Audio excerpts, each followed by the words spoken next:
Welcome to Tilly's Trans Tuesdays. Some final results from the largest ever survey of trans people have finally been tabulated and released, so let's talk about the 2022 U.S. Trans Survey Results Part 3. This week is all about our experiences with healthcare providers. Spoilers, there's problems.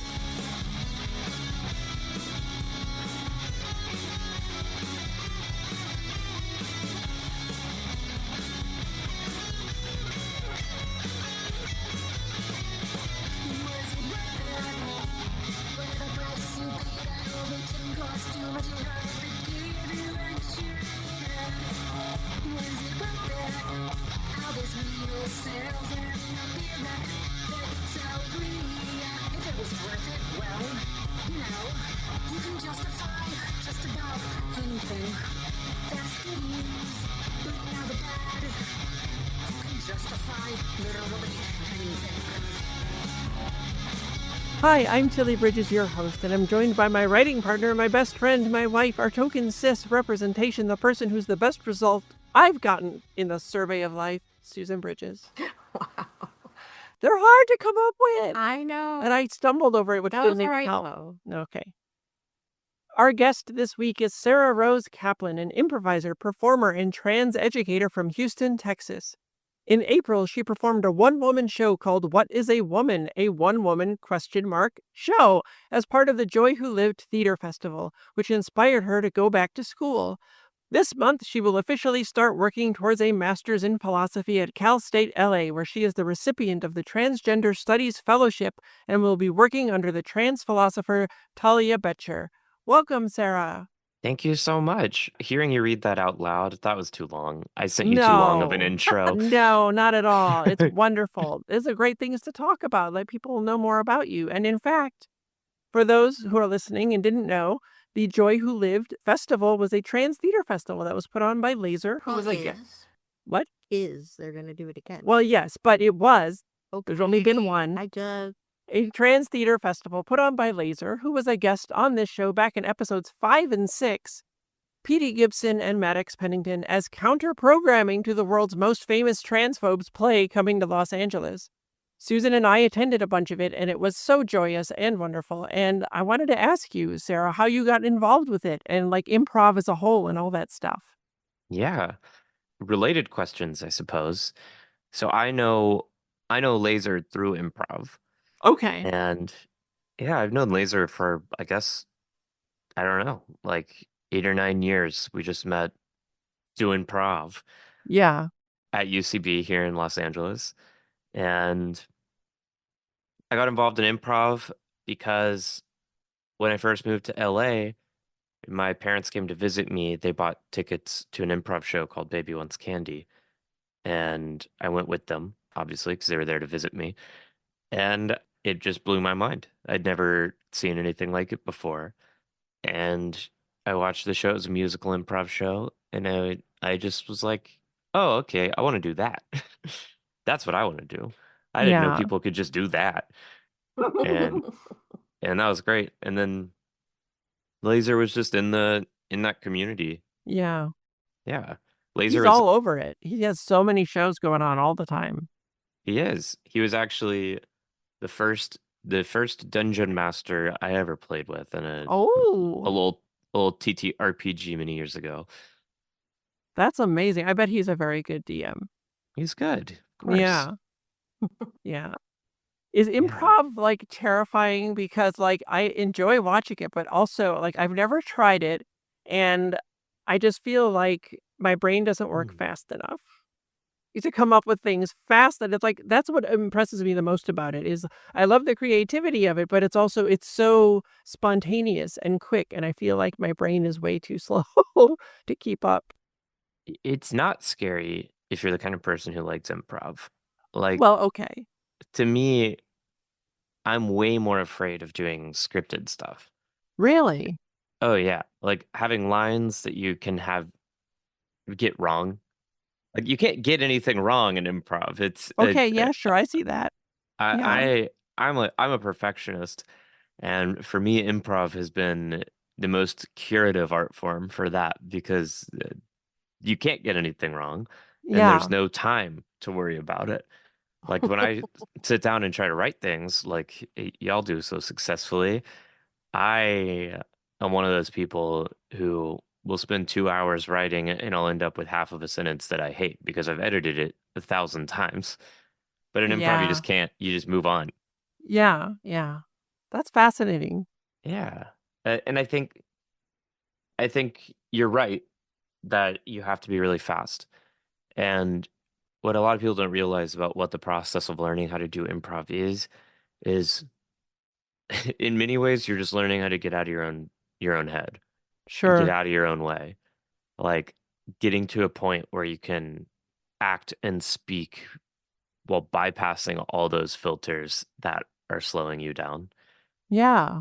Okay. Yeah, it's like learning how to trust yourself, you know? Sure.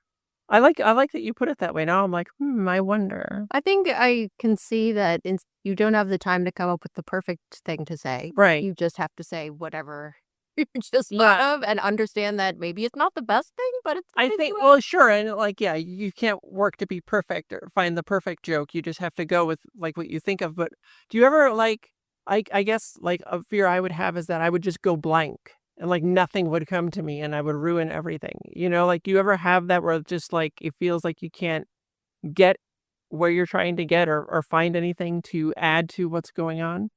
Oh yeah, I mean that'll happen to you a million times as you're learning improv. Like that's a lot of improv is also learning that that's not the end of the world, Right, right? right.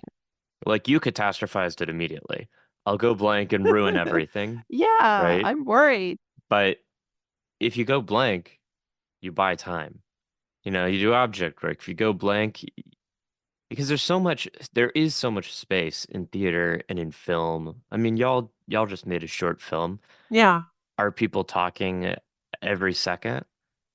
No. Like when you're acting, you're always buying yourself time. So when you go blank and you're like, I don't know what I want to say. I don't know what I'm doing. You just like commit to some kind of big emotion or theater choice that you basically pick randomly. And you just take a deep breath and you're just like, ah, and shake your head dramatically and you walk across the stage and you strike another position over there and then you look slowly back at your scene partner and you make serious intentional eye contact. And if this were in a play, a director would have made all these choices very intentionally and they would mean something, but in improv they don't necessarily. In Sure. improv, I'm doing it and the whole time I'm just like, I hope my brain comes up with something by the time I run out of ideas for space fillers. Yeah, And yeah. and then you finally do that and you make intentional eye contact and then you're like, "Well, Rhonda, of course, I don't believe in Santa Claus." And that's it. And it's like, "What's going on here? I don't know. We're gonna figure it out." When in doubt, feel more strongly about something and the emotion will like propel you forward. I love this. This is like I never, have tried it before, so I've never approached it from like that creative aspect. So I love all of this. This is amazing. Yeah. People think it's like Whose Line where you have to be coming up with quips and be super clever. Yeah, but they're like But old pros at this. They've been doing it for so long on that yeah, show. Yeah. exactly. And Yeah, and yeah. that's short form. Like that is what that is. But if you're doing long form improv, which is what most improv is these days, it there's so much room for space and gravitas and theatricality and yeah, it buys you a lot of time. You don't have to be quippy. Yeah. And I love that. I think that's one of the things that I love most about watching it and experiencing it is that like as a writer, especially when we're writing things all the time, we're very meticulous about it. We outline everything. And so, we always know where the story is going so we can execute it as well as possible. But with improv, you never know where it's going. Everything is a surprise. And that's really like there's like an excitement in there that is really cool. But we should move on. I know we should, but this was fascinating. Yes. Okay. I agree. All right. So then moving on for you, what has been the best thing about transitioning? I got a lot better at improv. So in improv, no, I'm just joking. Perfect. It is true though. No, that makes sense. I mean, I got better at all of the creative things that I do too, just by having full access to like myself. It changed everything. Yeah, and I'm sorry, Susan, not to drag this back to improv for serious, but I credit improv with allowing me to transition when I did. Really? And yeah, it was for me, I started transitioning 25, just about to turn 26. And I'd been doing improv for a couple years. And I think for me, I was a really, I thought of myself up to that point in my life. Like I'd always thought of myself as super introverted, shy, socially Yeah, anxious and me awkward. too. Yeah. Yeah.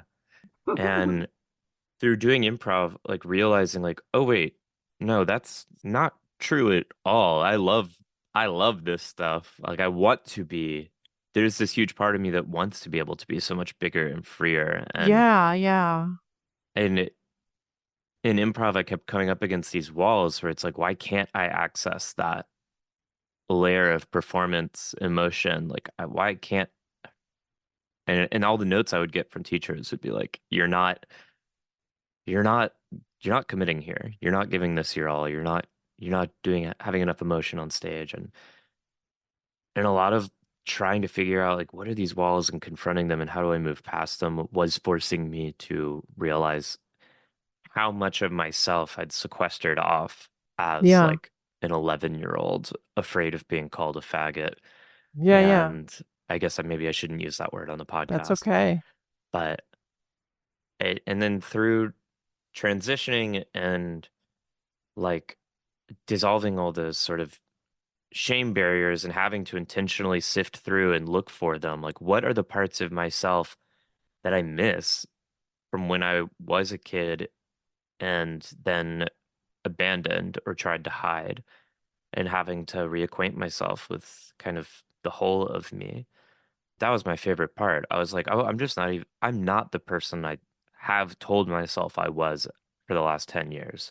Right. And it was really amazing. Like, I was shocked, so pleasantly surprised at like how much of myself I got the chance to meet and rediscover because Yeah. I wasn't expecting that part of transitioning. Like I was Yeah. expecting the specifically gendered parts, but I hadn't realized Right. how much I'd lost. Yeah, absolutely happened for me, but in reverse, I discovered all of that after transitioning and where I started feeling more like myself and more comfortable with myself. And then we went to this like a mixer party that one of our friends threw when he was in town, and I was a totally different person.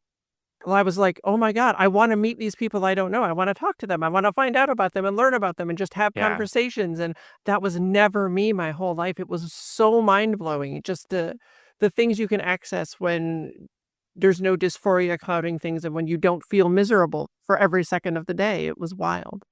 Yeah.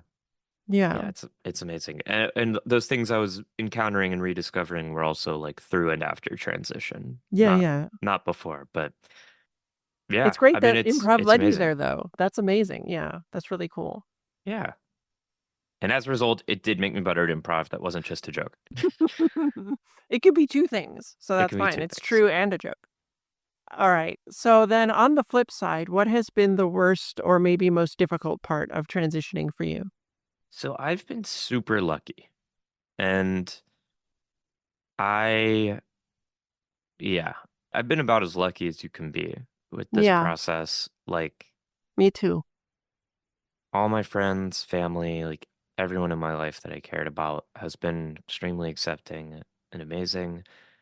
And I guess the worst parts about being trans for me have been confronting my own sort of personal dysphoric attitudes. Like I started transitioning in 2018. I still haven't been able to have bottom surgery, and that's one that increasingly like bothers me. Sure. Did since I was a little kid, but like so that and that's more of well, I mean, yeah, dysphoria is not pleasant. Sure And isn't. yeah, and interacting with the medical system and insurance and stuff are very Yeah. unpleasant. They are, and we're gonna talk a whole lot about that in this episode and the next one. Yeah. Yeah.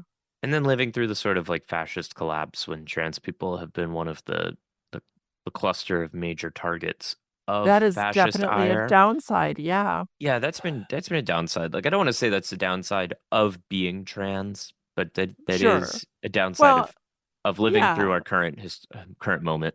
Right. It does make our transitions more difficult, the fact that society treats us this way. So that is totally valid. I mean, we're all going through it. It's really rough.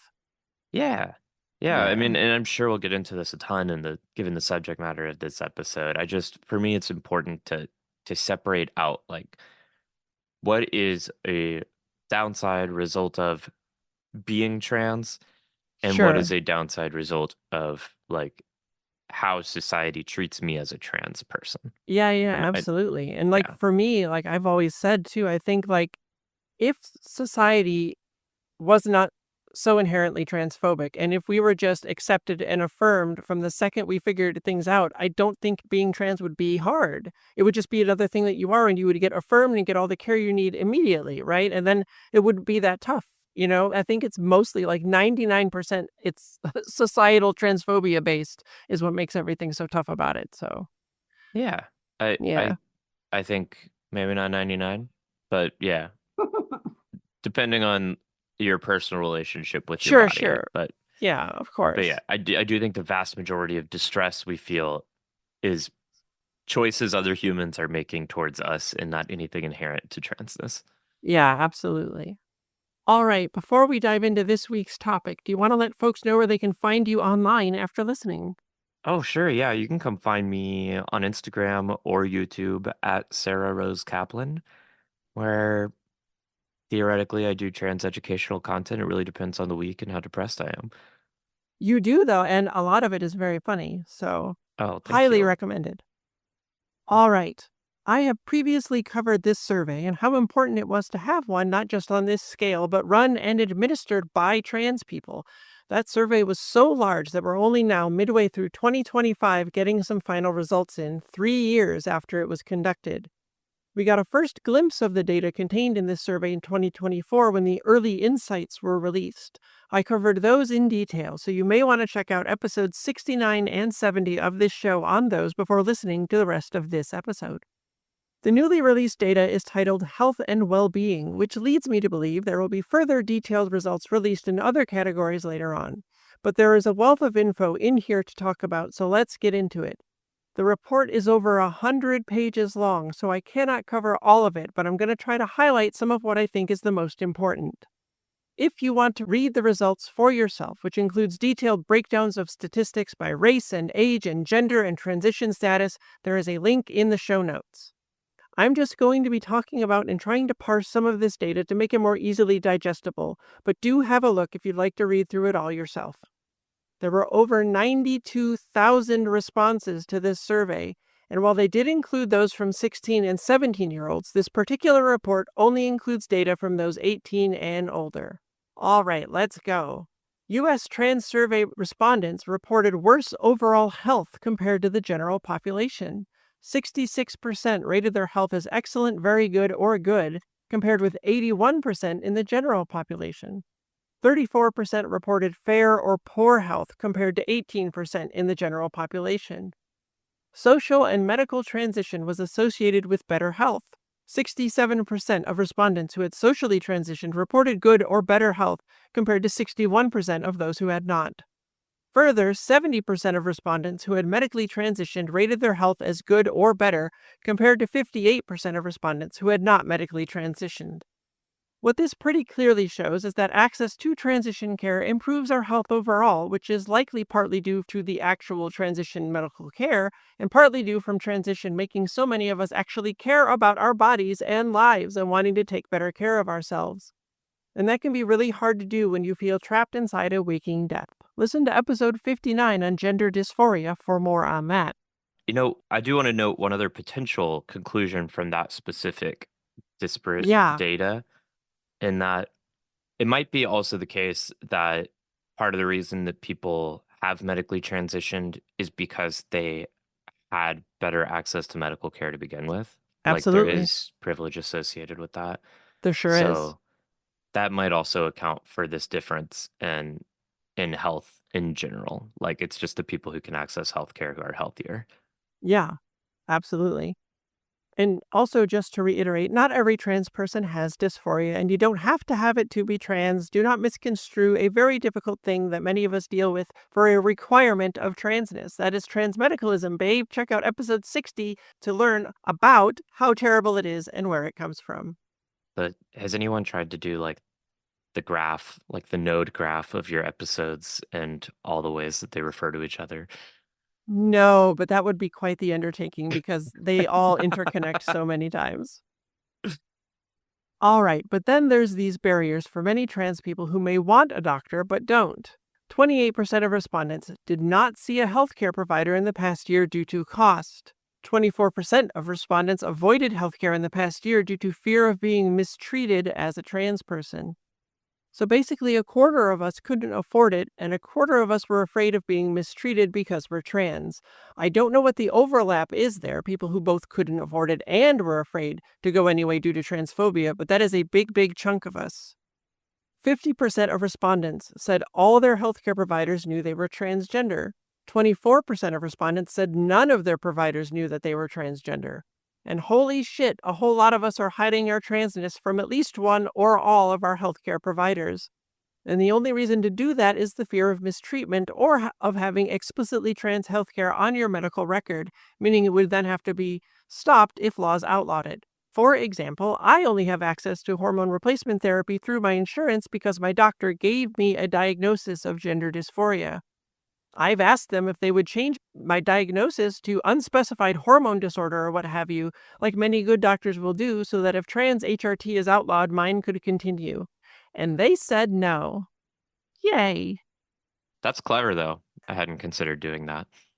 Yeah, if you can get a doctor who will go along with it. Your chart doesn't say they're not going to outlaw hormones for cis people.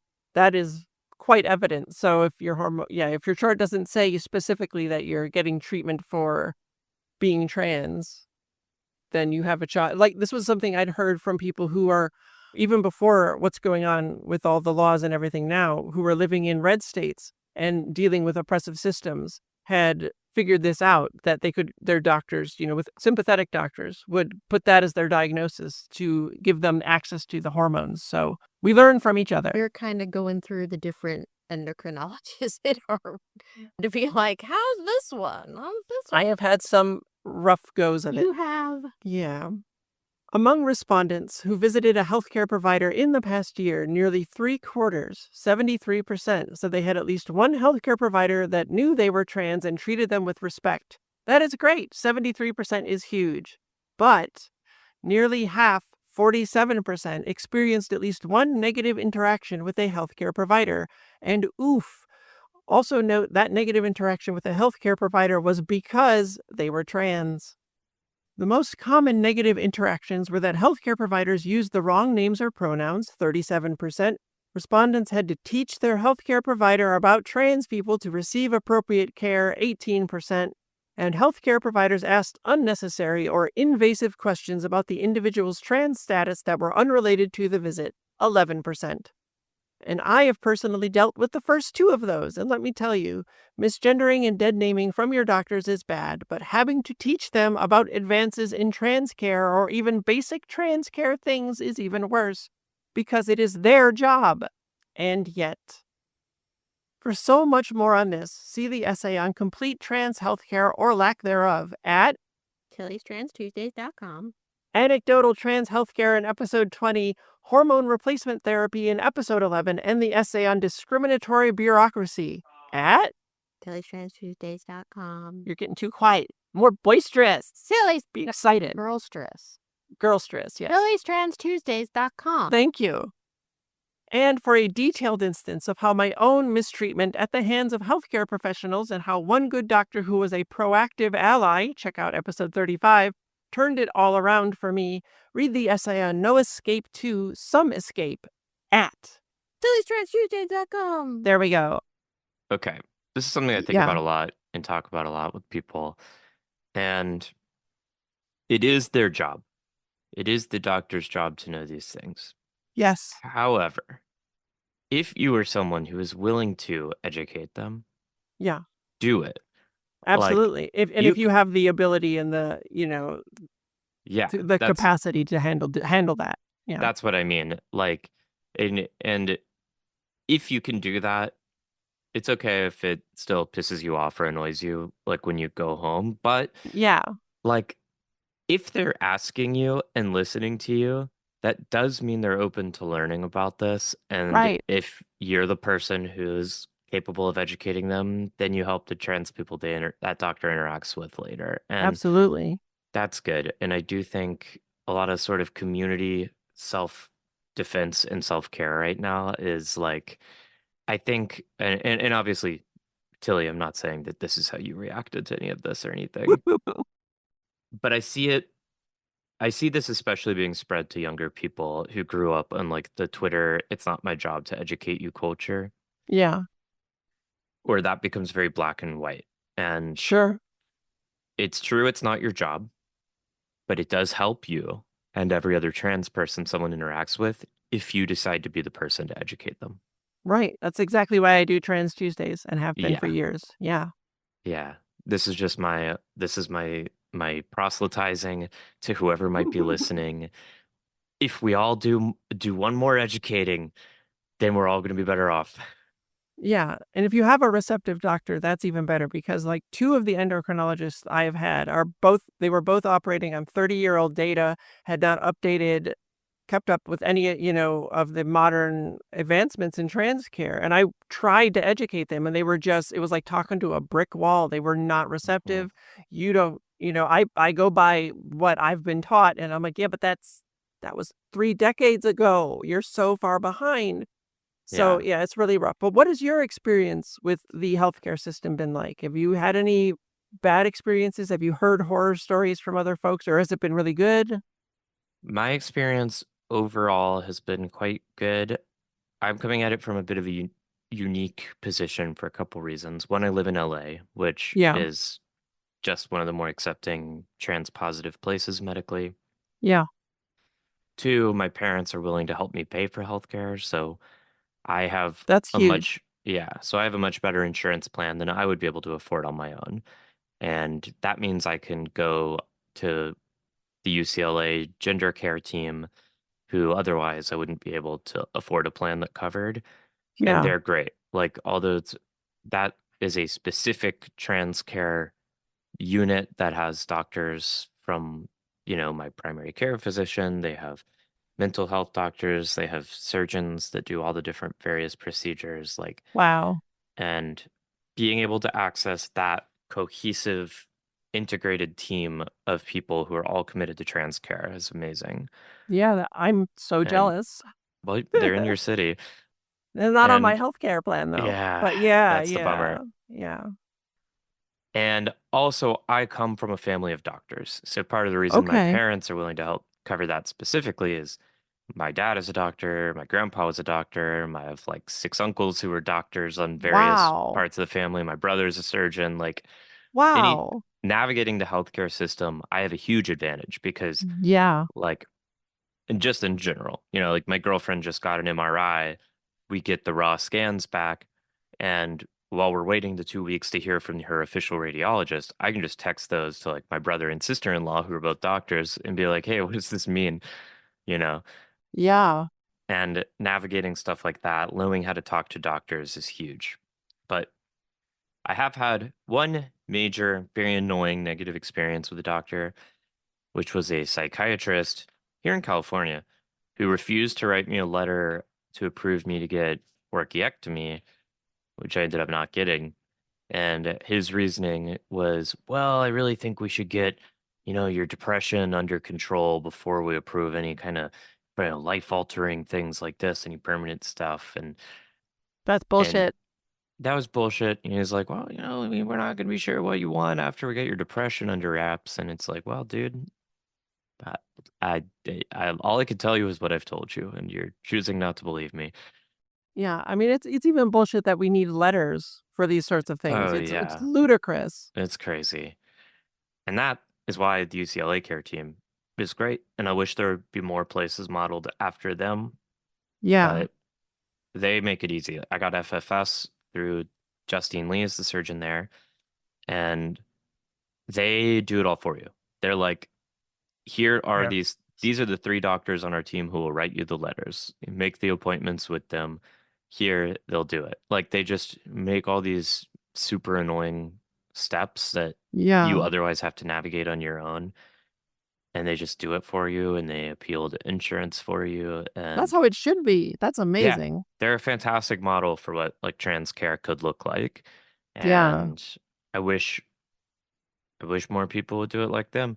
It also helps. They're a research university, so none of these doctors are all salaried, and they're all academic doctors in part, and there's no billing involved on their behalf.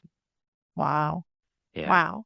Did you have informed consent, or did you also have to get like a letter from a therapist saying you are trans and can have trans care? Because I needed that second part, and that sucked. To get HRT, Yeah. yeah, informed consent. Yeah, informed consent when I Wow. started. That's You needed I'm that so jealous. for your insurance or for the Yeah, doctor? for them to cover it, I had to spend an hour talking to a therapist and basically convince her that I was trans Mm. by using, and like, how do you convince someone that you're a woman when I was you do just a not? girl trapped in a boy's body. When I was 4 years old, I asked my mom for a doll for Christmas. It was stuff like that over and over, just to like 30 of those things to make her think and understand that, yes, I am actually trans and I know what I'm doing and I need this. It was awful. It's very frustrating. It's so frustrating. All right, let's get back into some more of these results. Among respondents that were refused transition-related care, the most common reason was that the provider was not familiar with treating trans people, 41%. But Republicans will, of course, tell you that doctors are pushing trans care on people to make the big bucks. Never mind that almost half of the doctors we trans people tried to get care from said, sorry, I don't know how. In the 12 months prior to the survey, for those respondents who had health insurance and experienced difficulty in getting transition-related care from them, these were the reasons. Only covered some of my transition-related surgical care, 45%. Denied me other transition-related medical care, 23%. Denied me transition-related surgery, 20%. Covers surgery but didn't have any in-network providers, 17%. Wouldn't change my records to list current gender, 16%. Wouldn't change my records to list my current name, 12%. Denied me transition-related hormone therapy, 11%. Denied me gender-specific healthcare because I am trans, 5%. Denied me routine healthcare because I am trans, 3%. Yeah, transition healthcare is big bucks. That's why so many insurers won't even cover all of it. And some of that is really maddening. Like, to cover transition surgeries, but you don't have any in-network providers, then you don't actually cover it, do you? It's terrible. Yeah. It's Yeah, they know that though. Like they know. and it's Jean-Paul Sartre. Don't argue with the anti-Semites. They don't care about truth, and the Republicans know this. They just say whatever they need to. Yeah, and it's one of the ways that, they find those loopholes. Like, if you're in a state that requires transition-related care, you say, okay, we cover it, but all the doctors that do will not be in network, so you can't get it. So it's so bad. The survey notes that these numbers are generally an improvement upon the previous survey, which was conducted in 2015, but that survey had a much smaller sample of respondents and a different cross-sectional sample of the people who took it. But also remember, the 2022 survey's numbers are for trans people's experiences in 2021. Where do you think they're at now in 2025, with ever more states banning transition care and hospitals and entire providers complying with fascism in advance and discontinuing trans care? Yikes. Thanks for being here, Sarah.